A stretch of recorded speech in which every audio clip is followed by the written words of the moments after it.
Hey, this is Brent Jensen. You're listening to No Sleep Till Sudbury, the show where we talk about the music that makes your skin vibrate. A few episodes ago, I talked about the origins of Motley Crue, and how Nikki Sixx formed that band, and I also spent some time talking about the tale of how Nikki Sixx was allegedly replaced in the band in the early 80s by a guy named Matthew Tripe, and how this had developed into a conspiracy theory that people still talk about today. Now that got me thinking about some other controversial conspiracy type stuff that's happened in music, and today I figured I would examine the details of another much talked about conspiracy theory. This one from the early 90s. The proposition that Nirvana frontman Kurt Cobain did not commit suicide, but was perhaps murdered. Let's start around the time Kurt Cobain and actress and Hole singer Courtney Love met. The precise date that they first met is up for debate, but the general events in popular accounts are pretty similar. Michael Azarad's authorized Nirvana biography says they met on January 21st, 1989 in Portland at a nightclub called Satyricon, when Nirvana played a gig there as an opener. Love saw Cobain perform, they talked briefly after the show, and Love developed a crush on him. Others have said that Cobain and Love actually met almost a year later at the same club, but at a different Nirvana show on January 12, 1990. An entirely different account comes from an associate of both Cobain and Love named Everett True, who in his book disputes the claims that they met before 1991, saying that he himself actually introduced the couple at an L7 show in Los Angeles on May 17, 1991. Regardless of the date, all agree that Love indicated her interest, but that Cobain was indifferent and aloof with her. Cobain kept his distance from her after they met, agreeing to dates but then canceling and ignoring Love because apparently he didn't want to be in a relationship.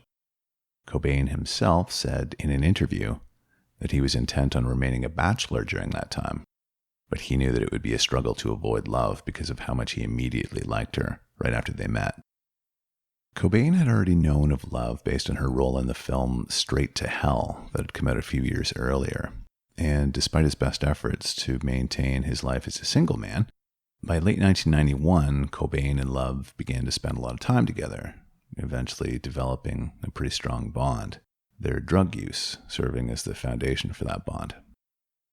Nirvana wrapped up a tour in early February 1992, and then a few days after that, on February 24, Cobain and Love got married in Hawaii. Love wore a satin and lace dress, and Cobain wore his pajamas, because, according to him, putting on a tux required too much effort. Dave Grohl was one of 8 people who attended the ceremony, and Love would say later in an interview with The Guardian that she was warned not to go ahead with the marriage to Cobain by a large number of people, one of those people being Sonic Youth's Kim Gordon, who, according to Love, said that if she married Cobain, her life would be destroyed. Love said that she loved him and wanted to be with him, and that it was her understanding that it was not Cobain's intention to do that. When Cobain and Love were married, Love had already been pregnant. Their daughter, Frances Bean Cobain, was born on August 18, 1992. Shortly after the birth, some controversy ensued based on the couple's known drug use. Love had admitted to using heroin in a 1992 interview with Vanity Fair, saying that she wasn't aware that she was pregnant when she was using. Later, Love claimed that Vanity Fair had misquoted her, igniting a media frenzy. Cobain and Love's relationship was always fodder for tabloid attraction, but after the Vanity Fair article was published, they were interrogated by reporters and journalists about whether their baby was born with a drug addiction. In fact, the Los Angeles County Department of Children's Services actually attempted to take away their baby on the basis that Cobain and Love were unfit parents based on their drug use. Love would later say that as soon as she learned of her pregnancy, she quit heroin immediately. One more thing on that topic. If you look at the very creepy cover for Nirvana's Lithium single, you can see the sonogram image of an as yet unborn Frances Bean included in the artwork. Cobain's health had been an issue throughout most of his life. He claimed to suffer from a persistent and intense undiagnosed stomach condition. He also had chronic bronchitis. His relationship with drugs began when he was 13, when he started experimenting with marijuana, which he would continue to use through his teenage years and into his adult life. But that wasn't it. Cobain was known for his insatiable appetite for any kind of drug, or anything that would render him intoxicated. He took a lot of LSD and consumed any drug, according to Nirvana bassist Chris Novoselic. Cobain was also a heavy drinker and even abused solvents. One of Cobain's cousins spoke out about his depression, citing a family history of alcoholism, mental illness, and suicide, and said that 2 of her uncles had killed themselves using guns. Cobain first started using heroin when he was 19, working his way up the drug ladder with a local drug dealer who had previously sold him oxycodone and less powerful drugs. Cobain's full-fledged addiction to heroin happened towards the end of 1990. Cobain claimed that his heroin use was a way of self-medicating to ease his stomach pain, but people close to him offered a very different explanation. Cobain's friend of many years, Melvin singer Buzz Osborne, theorized the opposite effect, claiming that Cobain's stomach pain was more likely caused by his excessive heroin use, saying that Cobain fabricated the undiagnosed stomach condition as a means of justifying his heroin habit. Eventually, Cobain's drug use would begin to affect the band's touring in support of the Nevermind record, resulting in Cobain's nodding off constantly in various situations from the effects of heroin. Before Nirvana had been invited to perform on Saturday Night Live in 1992, Cobain passed out several times during a photo shoot before the show. When talking about these incidents later to biographer Michael Azerrad, Cobain confided that no one else in the band challenged him on his drug use, let alone spoke to him about it. Cobain believed that his fellow band members and management team thought he may die, according to Cobain, quote, at any second. In July 1993, just before a performance in New York City, Cobain suffered an overdose of heroin. Now, this is crazy. Courtney Love was on hand, and instead of calling an ambulance, she injected Cobain with naloxone, which is a medication used to block the effects of opioids to try to reverse the effects of the overdose and revive the patient. And she did. He regained consciousness and went on to play the show with Nirvana, and no one was the wiser. In early 1994, Nirvana was on a European tour when Cobain was diagnosed with bronchitis and laryngitis in Munich, Germany. The next day, he flew to Rome to receive medical treatment, and on March 3rd, he was joined by Love. The next morning, she awoke to discover an unresponsive Cobain once again. This time, Cobain was immediately rushed to the hospital, and he remained unconscious for an extended period afterwards, having overdosed on a combination of Rohypnol and champagne. Cobain was released from the hospital after 5 days and returned to Seattle. Love would later state publicly that this overdose was Cobain's first attempt to kill himself.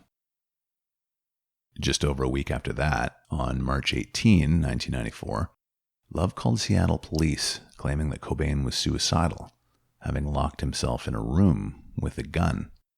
Police arrived at the residence and confiscated some pills and several guns from Cobain, who insisted that he was not suicidal, but rather that he had locked himself in that room to hide from Courtney Love. Exactly 1 week later, on March 25, 1994, Love organized an intervention for Cobain, made up of 10 people he knew very well, friends from Nirvana's label, and musician friends that he was close with. When Cobain learned of the purpose of this gathering, he lost his temper and began insulting everyone before locking himself in a bedroom. Eventually, however, Cobain would concede by agreeing to participate in a detox program at a recovery center in Los Angeles that would begin on March 30th, 1994. During his stay, there was no indication that Cobain was in distress of any kind or that he was in a suicidal state. The staff at the facility had not been advised of Cobain's history of depression, nor of any prior suicide attempts. He spent most of the time speaking with counselors about his drug abuse and state of mind, and playing with his daughter Frances. This would be the last time that he ever saw his daughter. The following night, Cobain was on his way back to Seattle, after advising that he would be stepping outside to have a cigarette, but in actuality, escaping the recovery center by climbing over a 6-foot fence, after apparently having joked about how ridiculous it would be to attempt to do so earlier in the day. He had taken a taxi to Los Angeles Airport, and apparently on his flight back to Seattle, he sat next to Duff McKagan of Guns N' Roses, as recounted in McKagan's first book, It's So Easy.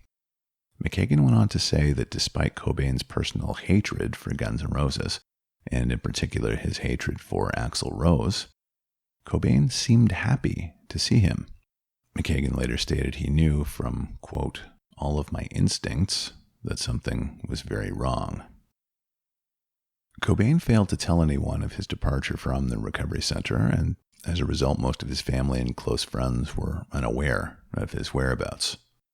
In early April, Cobain had been spotted in numerous places around Seattle, and on April 3rd, Love hired a private investigator named Tom Grant to try to locate him. On April 8, 1994, an electrician who had arrived to install a security system at Cobain's home on Lake Washington Boulevard discovered Cobain's body. The electrician initially thought Cobain was sleeping and reported seeing no visible signs of trauma until he noticed a shotgun pointed at his chin. A suicide note was discovered soon after, addressed to Cobain's imaginary childhood friend, Boda. The note is conflicted, declaring that since age 7, he had been, quote, hateful towards all humans in general, but then saying, quote, only because I love and feel sorry for people too much, I guess, just a few lines later. He concludes the note with peculiar appreciation. Quote, thank you all from the pit of my burning, nauseous stomach for your letters and concern during the past years. A high concentration of heroin and traces of diazepam were found in Cobain's body. The coroner's report estimated Cobain died on April 5, 1994, meaning Cobain's body had been lying there for days. A public vigil was held for Cobain at a park at Seattle Center, drawing approximately 7,000 mourners on April 10, 1994. Love read portions of Cobain's suicide note to the crowd at that gathering, crying and chastising Cobain.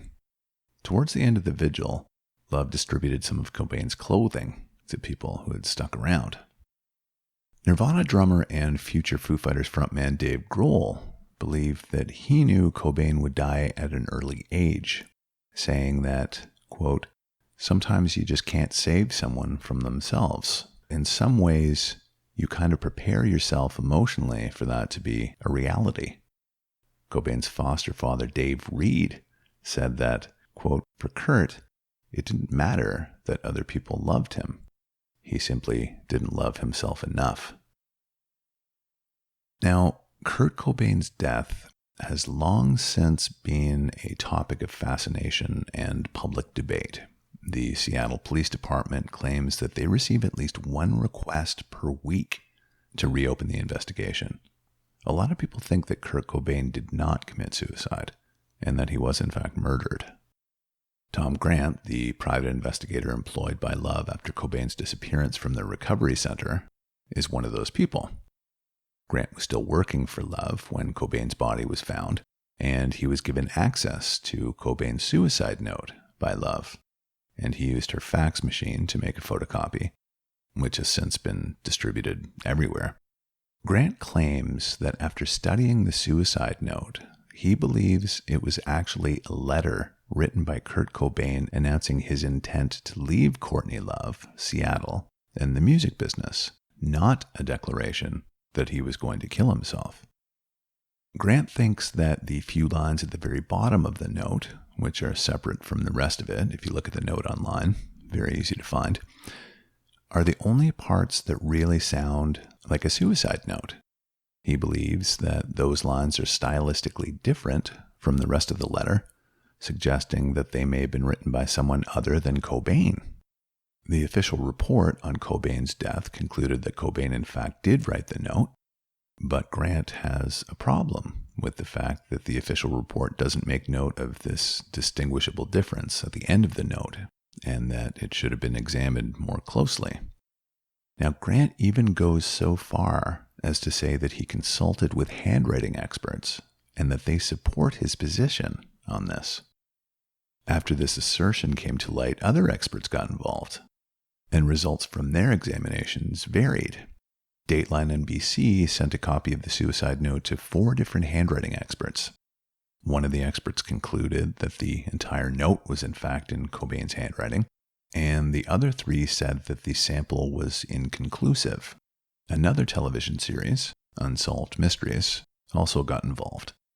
Their expert claimed there was difficulty in drawing a conclusion because the note being studied was a photocopy and not the original. Here's another interesting piece of information.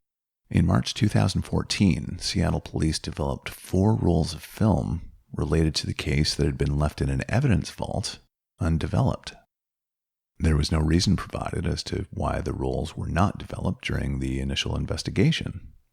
According to Seattle police, the film was from a 35mm camera, and the photographs showing the crime scene and Cobain's body are much more clear than the Polaroid images initially taken by the police. A cold case investigator was instructed to look at the new film, but he concluded that Cobain's death remained a suicide in his view. The photos in question were later released by the police department one by one, weeks before the 20th anniversary of Cobain's death.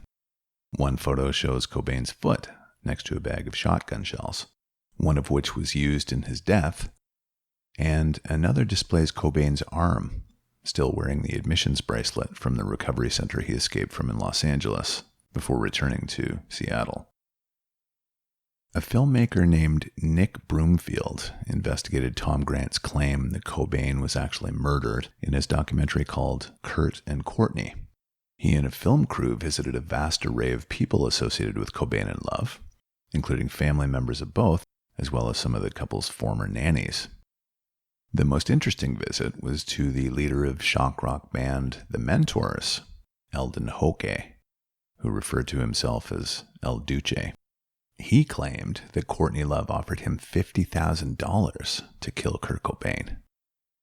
El Duce also claimed that he knew who killed Cobain and offered the name Alan, but offered zero proof to support his claim.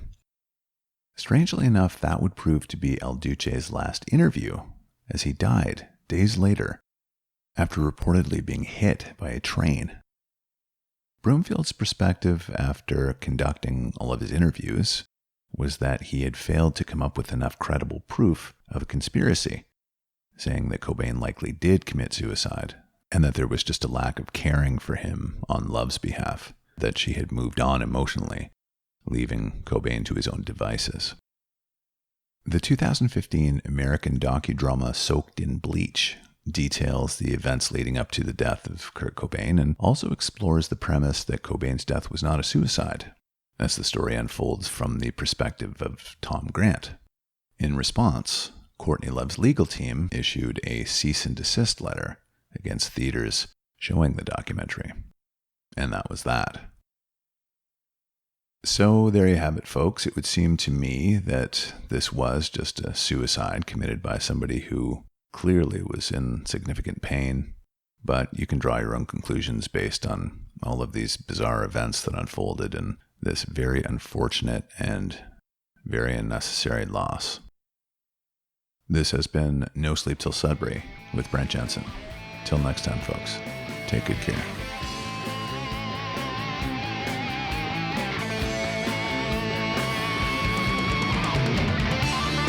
Brent Jensen is the best-selling author of No Sleep Till Sudbury, Leftover People, and All My Favorite People Are Broken.